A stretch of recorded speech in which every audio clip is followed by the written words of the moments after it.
drone fans. This is Rick. I'm here today to talk about the Phantom 4 just released by DJI this week.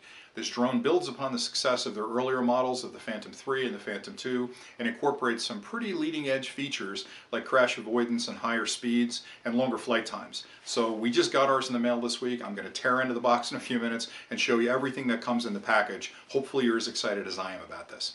Alright, so let's get into it. So the box itself is fairly straightforward. It's got a nice picture of the Phantom 4 on the front. Same picture on the other side. On the one end, it's got all the information you'll need to register your drone, and you should register your drone. It's got serial numbers, model numbers, everything you'll need to make it legit. Let me pop it open.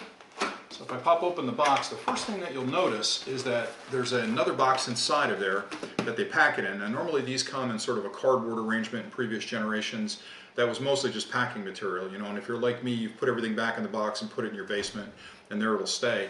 This one has a little bit of an interesting box to it in that it's got a container inside that the drone is shipped in that actually makes a really nice little carrying case. Now I don't know if I would travel with this. I probably want to upgrade it to a more durable case like I did with my Phantom 3 to give me the ability to travel with it. But this would not be a bad case to use for local, you know, car rides or droning around the house, that type of thing.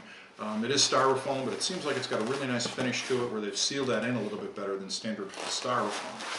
And on the end, it's got a really nice handle for carrying, and it's got a lock assembly down here that keeps the top closed. So let me pop that open real quick.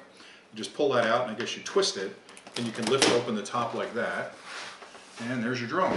So inside, when you look in first, you'll see the Phantom 4, and it's got a nice battery in there.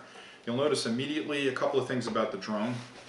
You'll notice that the motors are higher than the last generation of drone. The Phantom 3 had these a little bit deeper set into the arms. These are higher up, and the reasoning for that is to try to get the blades well above the actual camera and the gimbal down the bottom, so that even when you're pitching forward, those blades don't work their way down into your shot. So it gives you a little bit more clearance there.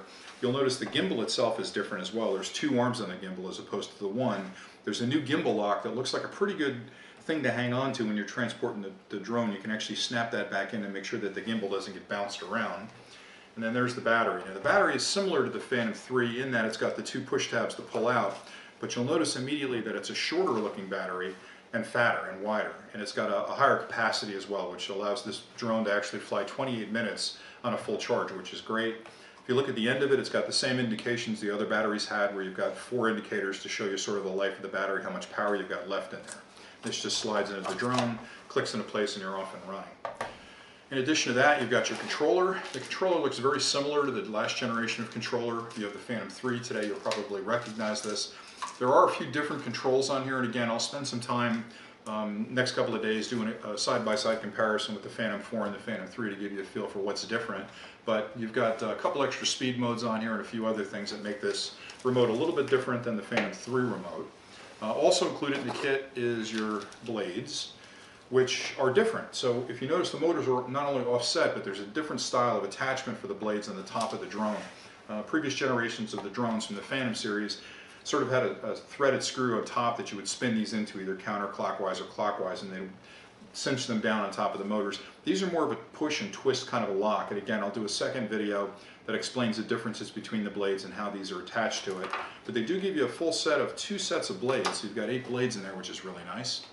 You've got a power cord for your charger, and you've got the charger, which is packed down on the side here. Again, that's a nice little brick for charging your battery. In addition to that, there's a couple more cables over here. Looks like a micro USB to USB cable for transferring videos. And you've got one other connection here that looks like a micro USB cable as well. So everything in the kit that you get when you buy this is listed here on the table. Pretty complete kit. Now I did spend a couple extra dollars and pick up 3 more sets of blades. Even though this thing's supposed to avoid any kind of collisions, I'm sure I'll find a way to collide with something. So I did pick up a couple extra sets of blades. They're, considering the investment in the drone, they're very minimally priced, and they're a good investment for you. You're always in extra blades. In addition to that, I did buy 1 more battery. We do a lot of flying, and 28 minutes is a long time to be up in the air, but I always like to have 1 battery charging when I'm flying on the other one, so that if I want to go out and I've got a beautiful day to fly around, I've got plenty of power to do that, so that works out pretty well for me. So that's pretty much it for the Phantom 4 unboxing. Again, I cannot wait to get this thing outside and fly it, see how it does, see how fast it is, and see the control that I have compared to the Phantom 3. We're really excited about this product, and hopefully we're going to have a lot of fun with it over the next couple of days. So stay tuned. Subscribe to the channel if you want to see some other videos from us. We're going to have tutorials. We'll have some tips and tricks, and we'll have some actual footage that we've shot with the drones to give you side-by-side comparisons. And thanks very much for watching. Hope it was helpful.